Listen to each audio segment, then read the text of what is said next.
ये न्यूज़ मुझे पाकिस्तान के लिए मिलती और मैं जो है वो फ़ख्र से सीना बुलंद करके जो है वो ये कहता कि क्या बात है यार हमारे पाकिस्तान की, कि हमारा पाकिस्तान जो है वो किस मुकाम पर चला गया कि अब दुनिया में हमारा जो है वो रुपीज़ जो है वो हम उसमें ट्रेड करेंगे। लेकिन कोई बात नहीं, होपफुली हमारा पाकिस्तान भी एक दिन आएगा। लेकिन हमारा हमसाया जो है वो दिन दुगनी और रात चुगनी जो है वो तरक्की कर रहे हैं।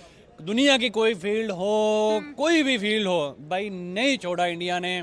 अब कोई भी दुनिया में नाम आता है तो भाई साथ इंडिया लिखा हुआ आता है। कोई भी प्रोडक्ट आता है साथ मेड इन इंडिया लिखा हुआ आता है।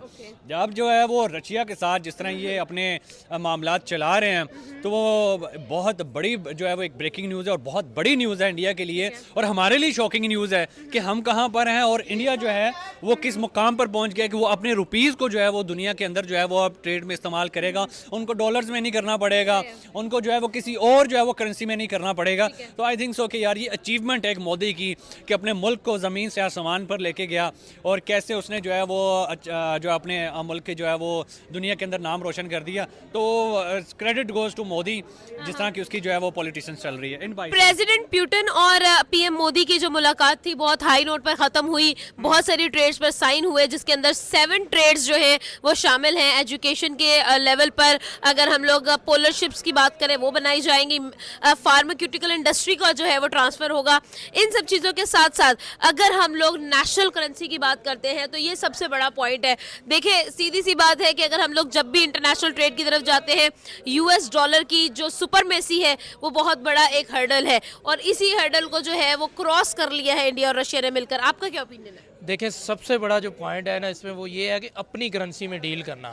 भारत ने बहुत बड़ी ये समझ ले बिजनेस डील कर दी है जिसमें वो ये यहाँ तक रशिया को ले आए हैं कि अपनी करेंसी में हमने डील करनी। मतलब कि इस ट्रेड में सिर्फ और सिर्फ बेनिफिट जो है ना भारत का बहुत ज्यादा हो गया, क्योंकि रशिया के साथ नहीं ओवरऑल जो है वो वर्ल्ड के अंदर रुपये में जो है वो करेगा ट्रेड। तो ये बहुत बड़ी एक बिल्कुल, अगर आपको कहीं पे देने और लेने की सूरत पैदा होती है तो आपने जब देने हैं तो आपने अपने रुपीज़ में देने हैं। मतलब जिस तरह की आपकी कंडीशन होगी उसी तरह का मार्जिन होगा। ये नहीं है कि डॉलर्स कल बढ़ रहा है परसों बढ़ रहा है, उसके साथ साथ हाँ ये डर खत्म हो गया। उसके साथ साथ आपके जो पैसे हैं वो भी बढ़ते जाएंगे, आपके जो मसाइल हैं वो भी नहीं, आप डिपेंडेंट रहे ही नहीं है किसी चीज़ के लिए भी, किसी पे डिपेंडेंट नहीं रहे। दूसरे मुल्कों को जो है वो डिपेंडेंट कर रहे हैं। बिल्कुल, आप दूसरे मुल्कों के डिपेंड कर रहे हैं। कल को ये होगा कि लोग कहेंगे भाई हम भारत के साथ डील कर रहे हैं तो भारत आपने हमारे साथ डील करनी तो भारतीय रुपए में डील करो। ये बातें होंगी कल को, ठीक है। और राइट नाउ इस चीज पर बात भी की जा रही है। डॉलर की जो सुपरमेसी है उसको तोड़ने की बात की जा रही है, डॉलर के राज को तोड़ने की बात की जा रही है। क्या रशिया और इंडिया मिलकर इस चीज को यकीनी बना सकेंगे? बिल्कुल होगा ना। जब आप देखें इंडियंस और रशियंस जो हैं वो भी काफ़ी कंट्रीज़ के साथ ट्रेड करते हैं और जब वो कहेंगे कि भाई हमने डॉलर में ट्रेड नहीं करनी, हमने अपने रुपीज़ में ट्रेड करनी है, या रशियंस अपनी करेंसी में करते हैं, तो उससे यही होगा ना कि डॉलर्स पीछे होता जाएगा और नीचे आता जाएगा। जब डॉलर्स की वैल्यू खत्म हो जाएगी ना, देखें वैल्यूज़ होती हैं कंट्रीज़ की, कंट्रीज़ अपनी खुद बनाती हैं। भारत ने अब अपनी बनाई हुई है वैल्यू, उनके रुपीज़ तक की बात आ गई है। उनका जो ओवरऑल बिजनेस है वो भारतीय रुपीज़ में होगा। तो आप मुझे ये बताएं कि डॉलर कहाँ रह जाएगा? जो पूरे भारत में डॉलर यूज होता है वो खत्म, पूरे रशिया में जो डॉलर यूज होता है वो खत्म। तो भारत की मार्केट भी बहुत बड़ी है, उनकी मार्केट भी बहुत बड़ी है। उसके अलावा रशिया भी एक अच्छा मार्केट रखता है, उनकी भी अच्छी मार्केट है। सबसे बड़ी बात यह कि इंडिया ने हर बेनिफिट पे बात की है रशिया से और हर तरह का बेनिफिट लिया है रशिया से, चाहे वो फार्मा में है, चाहे वो डिफेंस में है, चाहे वो किसी भी चीज को लेके है ना, उन्होंने अपनी टर्म्स पे काम किया। ये एक इंडिपेंडेंट मनवाते हैं अपनी बात को कि भाई ये बात है हमारी। ये एक इंडिपेंडेंट कंट्री का असूल है कि वो अपनी प्रॉफिट्स को अपनी बात को लेकर चलता है, ना कि यहाँ पे मुझे इस चीज़ का बड़ा दुख होता है एज अ पाकिस्तानी कि यहाँ पे सिर्फ सर्टिफिकेट बांटे जाते हैं, मुल्क की तरक्की की तरफ नहीं सोचा जाता। कोई भी आगे न्यूज़ पे खड़ा होकर कह देगा भाई तुम हो कौन, तुम गद्दार हो, गद्दारी के सर्टिफिकेट तक बांटे। भाई आप बस कर दो, आप अपने मुल्क की तरफ देखो। ये आपस की लड़ाइयाँ हमें नहीं चाहिए। हमारा मुल्क कहाँ चला गया है? रुपीज़ गिरता जा रहा है, डॉलर जो है वो 300 से नीचे आता ही नहीं, 280, 282, 286, 290। तो डिपेंडेंट हो गए हैं ना यूएसए के ऊपर, हम डिपेंडेंट हो गए हैं कि भाई हमने जो है जो भी करना है, कुछ छोटा सा कदम भी उठाना है तो हमने पहले जाके परमिशन लेनी है। लेकिन इंडिया जो है वो इंडिपेंडेंट है और वाकई सही मायनों के अंदर वो जो है वो दिखा रहा है दुनिया को कि भाई हम वाकई जो है वो इंडिपेंडेंट एक मुल्क है। सर आपकी तरफ आएंगे, आप हमेशा से एक बहुत ही एक्सपर्ट ओपिनियन देते हैं। मुझे ये बताइएगा, आपको क्या लगता है कि अगर हम लोग देख रहे हैं रूबल और रुपीस का ट्रांसफर होगा अगर रशिया और इंडिया की ट्रेड के दरमियान, तो क्या फ़ायदा होगा आपको लगता है? देखें, इसका फ़ायदा जो होगा वो इंडियन आवाम को होगा, ठीक है। इंडियन इकनॉमी को होगा और इंडियन जो लोअर मिडिल क्लास हैं उनको उसका, और साथ साथ रशिया को भी उसका फ़ायदा होगा, उसकी आवाम को फ़ायदा होगा, और साथ साथ दीगर जो कॉलोनाइज जो कंट्रीज़ रही है उनके लिए भी एक नेक शगुन है, एक इब्तिदा है।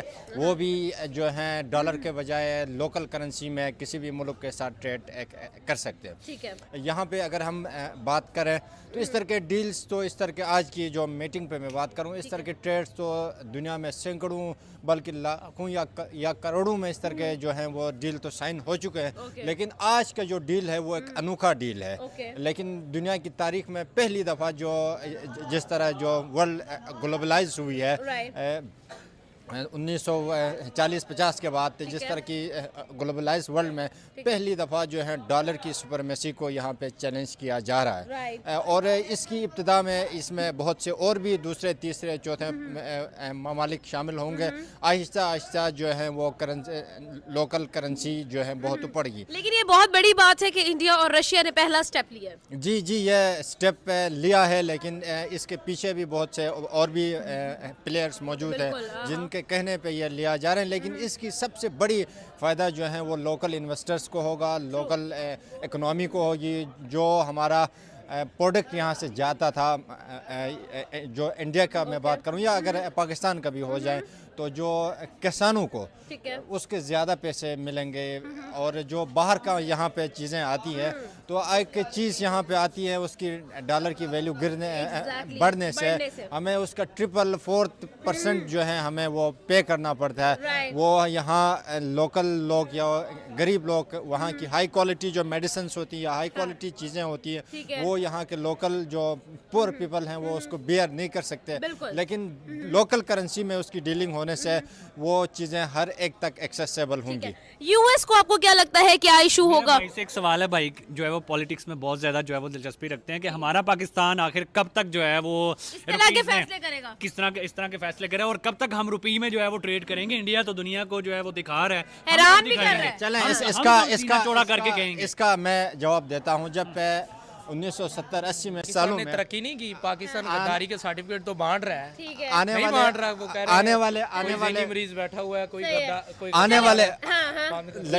आने वाले 20-30 सालों में अगर पाकिस्तान भी आज सही तरह साइंस एंड टेक्नोलॉजी पे इन्वेस्ट करें, आईटी में इन्वेस्ट करें, इंडिपेंडेंट फॉरेन पॉलिसी पे अपनाएं, अगर किसी ब्लॉक का हिस्सा ना रहकर अपने इंटरेस्ट पे काम करें, तो आने वाले 20-30 सालों में आने वाले इन्वेस्टर्स को अट्रैक्ट करें अपने काम के साथ, तो फिर ही जाकर ये चीजें जो है वो सामने आएंगी। यही कहने का मतलब है। जी जी, ये सब कुछ जो है वो पॉलिटिकल स्टेबिलिटी के साथ होगा। पॉलिटिकल स्टेबिलिटी उस वक्त आएगी जब यहाँ के जो मैंडेट है उस मैंडेट को तस्लीम किया जाए, आवाम जिसको वोट देगी उसको जो है काम करना दिया जाए, तो देन इट इज पॉसिबल। आपको क्या लगता है ये जो 36 घंटे का टूर था प्यूटन का, was it a successful one? क्योंकि जो डील्स साइन हुई है, जो बिजनेस जनरेट हुआ है, उसके बारे में क्या ओपिनियन? इट वाज, रह क्या गया पीछे? अब सारा कुछ तो हो गया, सारी डील्स हो गई हैं।